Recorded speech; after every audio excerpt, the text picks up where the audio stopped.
नमस्कार दोस्तों, कैसे हैं आप सब। स्वागत है आप सभी का हमारे आज के इस नए वीडियो में। तो आज हम बात करेंगे, आप सभी के एग्ज़ाम्स होने वाले हैं। वैसे ऑनलाइन हो या ऑफलाइन, होना तो है ही, ठीक है। वैसे ऑनलाइन ही होगा, जैसे भी होगा। लेकिन जो आपके दिमाग में प्रॉब्लम ये है, टेंशन ये आ रही है कि मैं स्कोर, जितने भी खासकर जितने भी फ्रेशर हैं, तो स्कोर कैसे करेंगे, ठीक है। अच्छा स्कोर कैसे करेंगे, मोर देन 70+, 75+ स्कोर कैसे करेंगे अपने ग्रेजुएशन में, ठीक है। तो उसके लिए मैं कुछ टिप्स आपको बताने वाला हूँ। खासकर इलाहाबाद विश्वविद्यालय के जो स्टूडेंट हैं, ऑक्सफोर्ड ऑफ ईस्ट जिसको बोला जाता है, बहुत ही प्यारा है। फिर उसके बाद बनारस हिंदू विश्वविद्यालय हो गया, डीयू हो गया, एसओएल हो गया, इग्नू हो गया, जितने भी हैं, ठीक है। खासकर ये वीडियो जो है ग्रेजुएशन स्टूडेंट्स के लिए है, लेकिन उसमें भी बीए वालों पर ज़्यादा फोकस किया गया है इस वीडियो में। तो चलिए देखते हैं। अगर चैनल पर नए हैं तो चैनल को सब्सक्राइब कर लीजिए, ठीक है। वैसे आपकी मर्जी है। तो फर्स्ट टिप्स की बात करते हैं। Analyse past year paper. Okay, आपके दिमाग में टेंशन होता है कि हाँ, अभी तक 12th और जितनी भी क्लासेस आपने देखी हैं, क्वेश्चन पेपर आता कैसे है।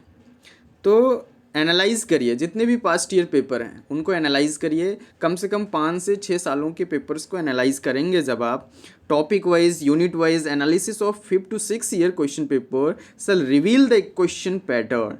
जैसे ही आप इनको 4-5 से 6 सालों का पेपर एनालाइज करेंगे, आपको पता चल जाएगा क्या पूछेगा इस बार, ठीक है। तो ज़्यादा टेंशन लेने वाली बात नहीं है। और ख़ासकर इलाहाबाद के बच्चे जो हैं वो तो टेंशन ही ना लें, क्योंकि वहाँ पर ऑड इवन चलता है। जो क्वेश्चन पेपर ऑड ईयर में आया है वही ऑड ईयर में आएगा, जो क्वेश्चन पेपर इवन ईयर में आया है वो इवन ईयर में आएगा।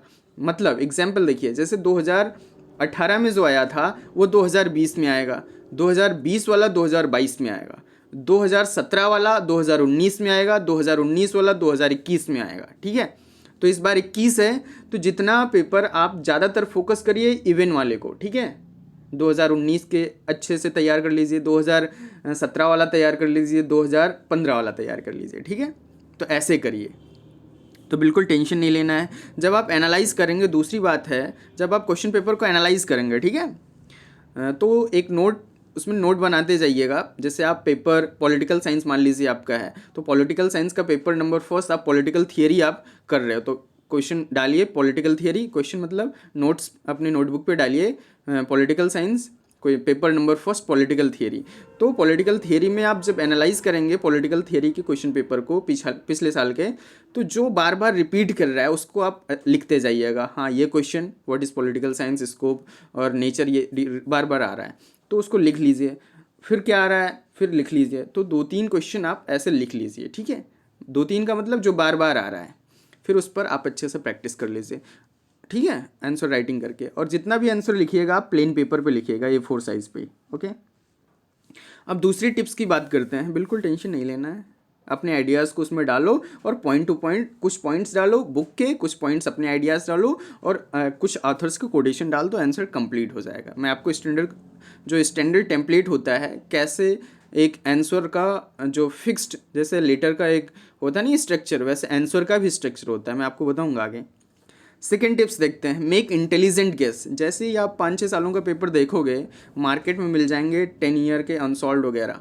सॉल्व तो नहीं मिलेगा, अनसॉल्व मिल जाएगा। तो सॉल्व मिलेगा डी कुमार वगैरह इलाहाबाद के केस में, और डीयू में भी आते चलते हैं सीरीज़ वगैरह, तो मिलेंगे, लेकिन एग्ज़ाम टाइम में वो मिलते हैं, ओके। अभी 1 महीने जब बचेगा तब आ जाएगी सीरीज़, शायद आ चुकी होगी।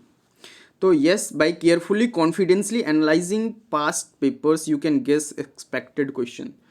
तो जो भी एक्सपेक्टेड क्वेश्चन जैसे एनालाइज करेंगे आपको पता चल जाएगा, हाँ यही यही आ रहा है। 2016 में ये आया था तो 2018 में आ गया, 2018 में आया था 2020 में आ गया, तो 2021 में क्या आएगा ये आपको पता चल जाएगा जैसे ही एनालाइज करेंगे। तो अच्छे से कॉन्फिडेंसली आपको गेस करना है, ठीक है, परेशान नहीं होना है, घबराना नहीं है। तो अब थर्ड टिप्स आप देख लीजिए, use the questions as answer clue. बहुत सारे बच्चे क्या होते हैं कि वो परेशान रहते हैं कि अपने आंसर को कैसे लिखना है, और इसी परेशानी की वजह से वो गड़बड़ करके चले आते हैं। एटलीस्ट 3 टाइम्स आपको क्वेश्चन पेपर को नहीं तो क्वेश्चन को कम से कम 3 या 4 बार अच्छे से रीड करना है, ठीक है। जैसे आपने क्वेश्चन नंबर फर्स्ट देखा, आप उसको लिखने जा रहे हो तो कम से कम 2 या 3 बार 4 बार उसको रीड करो, क्या क्वेश्चन कह रहा है। ठीक है, कभी कभी एरिस्टोटल का स्टेटमेंट होता है, हम प्लेटो के नाम से लिख के चले आते हैं, तो ये सब होता रहता है। तो इसीलिए अच्छे से उसको पढ़िएगा। कई सारी चीज़ें जो थियरी ऑफ स्टेट है उसमें हम बहुत गड़बड़ी करके चले आते हैं। तो ऐसे कई चीज़ें हैं जिन पर आपको फोकस करना है। अच्छे से रीड करेंगे क्वेश्चन को तो रिपीट हो जाएगा, ठीक है, गड़बड़ी नहीं कर पाएंगे आप। तो तीसरा क्या है, answers are expansions of ideas stated in questions. तो ग्रेजुएशन में बहुत ज़्यादा लिखना होता है, लेकिन इस बार ज़्यादा नहीं लिखना है क्योंकि ऑनलाइन हो रहा है, तो उसमें ज़्यादा नहीं लिखना है आपको। लेकिन क्या होता है कि बहुत कुछ लिखना होता है, तब भी उसमें आप पॉइंट टू पॉइंट आप लिख नहीं पाएंगे, ठीक है, क्योंकि उतना मेमोरी होती नहीं तेज़। तो आपको अपने आइडियाज़ को इंक्लूड करना है उसमें, ठीक है। कुछ पॉइंट्स हो गए बुक के, कुछ उसके हो गए, तो अपने आइडियाज़ को ज़्यादा उसमें डालना है, ओके, रिलेटेड टू टॉपिक्स जो पूछ रहा है। Provide standard answers to twisted question, जो नहीं आ रहा है या फिर जो बहुत ही घुमावदार क्वेश्चन है, तो उन पर आपको स्टैंडर्ड फॉर्म ही अपनाना है। वैसे सारे क्वेश्चन में यही करना है, ठीक है। जो टेम्पलेट होता है स्टैंडर्ड टेम्पलेट, उसमें उसी पर फोकस करना है। मैं आपको बताऊंगा अभी स्टैंडर्ड आंसर का फॉर्मेट क्या होता है। 4 टिप्स देखिए, क्लियरली ऑर्गेनाइज योर आंसर। ये बहुत ही इंपॉर्टेंट है, इसको समझ गए तो फिर समझ लीजिए आपका 70 से कम आने वाला नहीं है। इसमें क्या होता है कि कैसे आपको अपने आंसर को ऑर्गेनाइज करना है। मान लीजिए 5 क्वेश्चन, वैसे नॉर्मली 5 ही क्वेश्चन आते हैं, तो 10 क्वेश्चन आता है हर यूनिट में, और आपको और उसमें लिखना होता है 5 ही, ठीक है, और करके होता है। तो पहला आंसर कौन होगा, दूसरा कौन होगा, नंबरिंग कैसे करेंगे आप अपने आंसर की, ठीक है। आप अच्छे से पेपर को देखिए, जो आपको सबसे अच्छा आ रहा है, right first answer on your best prepare topic. जो क्वेश्चन आए हुए हैं उनमें से आपने जिस पर सबसे अच्छे से प्रिपेयर किया हुआ है, जिस पर आप सबसे अच्छा लिख सकते हो आंसर, उसको पहले लिखिए, ठीक है। भले ही वो 5वां क्वेश्चन हो, लेकिन आप उसे सबसे पहले लिखिए, ठीक है। ये बहुत ही ज़रूरी है आपको करना अगर अच्छे मार्क्स चाहिए तो। और choose second best topic as the last question.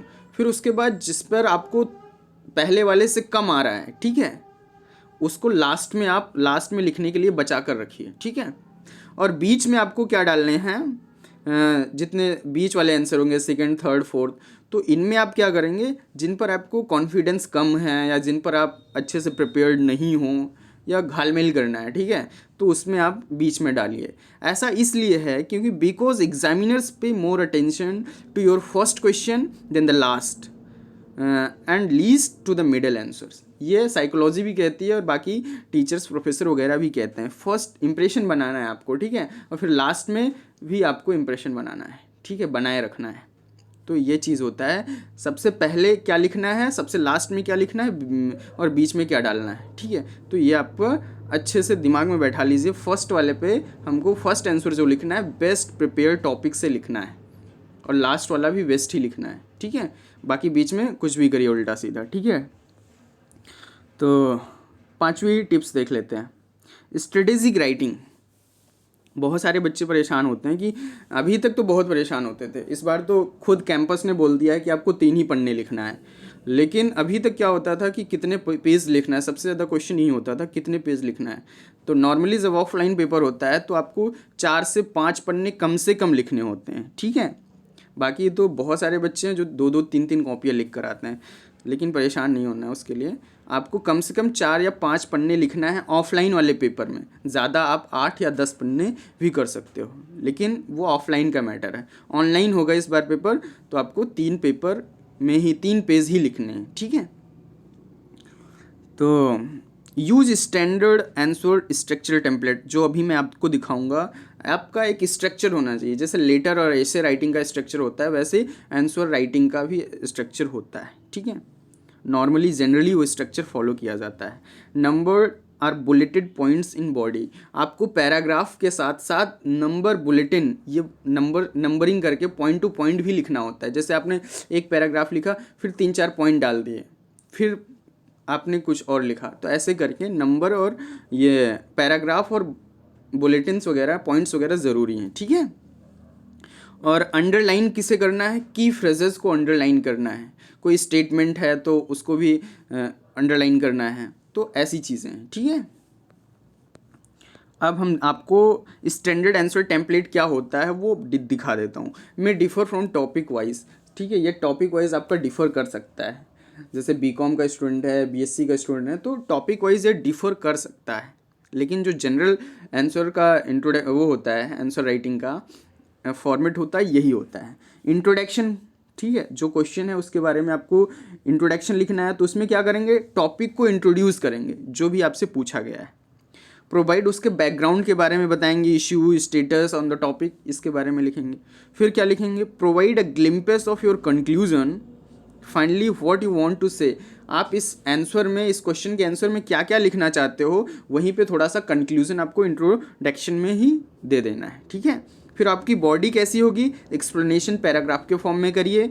फिर 4 से 5 पॉइंट आप रिलेवेंट आर्टिकल, उससे रिलेटेड टॉपिक से रिलेटेड, आर्टिकल से रिलेटेड आप 4-5 पॉइंट डालिए, ठीक है। एनालाइज करिए, discuss the topic, issue of view, question ask, जो भी पूछा गया उसके बारे में एनालाइज करिए, डिस्कस करिए। फिर लास्ट, बॉडी के लास्ट में क्या होगा, provide your own view, crux of your answer आपका यही होना चाहिए, ठीक है, पूरा फोकस आपको यही कर देना है। फिर कंक्लूजन बहुत ही मस्ट है, पैराफ्रेज, इंट्रोडक्शन, ठीक है, इसमें कंक्लूजन में आप डालेंगे। फिर पैराफ्रेज, इंट्रोडक्शन, मतलब पूरा आप जितना आपने लिखा है ऊपर उसको थोड़ा सा आप मेंशन करोगे यहाँ पे, ठीक है। State your final view and concluding remarks, okay. तो इतना आपको करना है। ये टॉपिक वाइज डिफर कर सकता है। मान लीजिए कोई जैसे डिफाइंड पॉलिटिकल साइंस आ गया, या फिर डिफाइंड डेमोक्रेसी आ गया, या फिर कुछ भी डिफाइंड स्टेट आ गया, तो आपको उसमें डिफिनीशन भी वगैरह मेंशन कर देनी है, ठीक है। ऐसी भी चीज़ें हैं, किसी कोटेशंस वगैरह भी डालनी है, ओके। और फिलॉसफी का अगर कोई स्टूडेंट है तो इसमें बहुत सारे आप संस्कृत के कोटेशन डाल सकते हो, कोई दिक्कत नहीं है, ओके। तो ये हो गया स्टैंडर्ड फॉर्म आंसर का। तो थैंक्स फॉर वॉचिंग। अगर वीडियो पसंद, जाहिर सी बात है यहाँ तक पहुँच गए हो तो पसंद ही आया होगा, तो वीडियो शेयर भी कर सकते हो, सब्सक्राइब भी कर सकते हो, और आपके एग्ज़ाम्स के लिए बेस्ट विशेस अच्छे से देना, अच्छे से टेंशन मत लीजिए, अच्छे से तैयार करिए। और अभी फ़िलहाल आप वो मेंशन टॉपिक जो भी करने हैं आपको, जो भी एक्सपेक्टेड आंसर हैं, क्वेश्चंस हैं, उनको अच्छे से लिख लीजिए, उन पर प्रैक्टिस करिए, ठीक है। आंसर राइटिंग मस्ट है, ठीक है, फिलहाल देख कर ही लिखना है तो टेंशन मत लीजिए, आराम से तैयारी कीजिए। Best of luck, best wishes for your exams, ठीक है। ख्याल रखिए, पढ़ते रहिए, बाय बाय।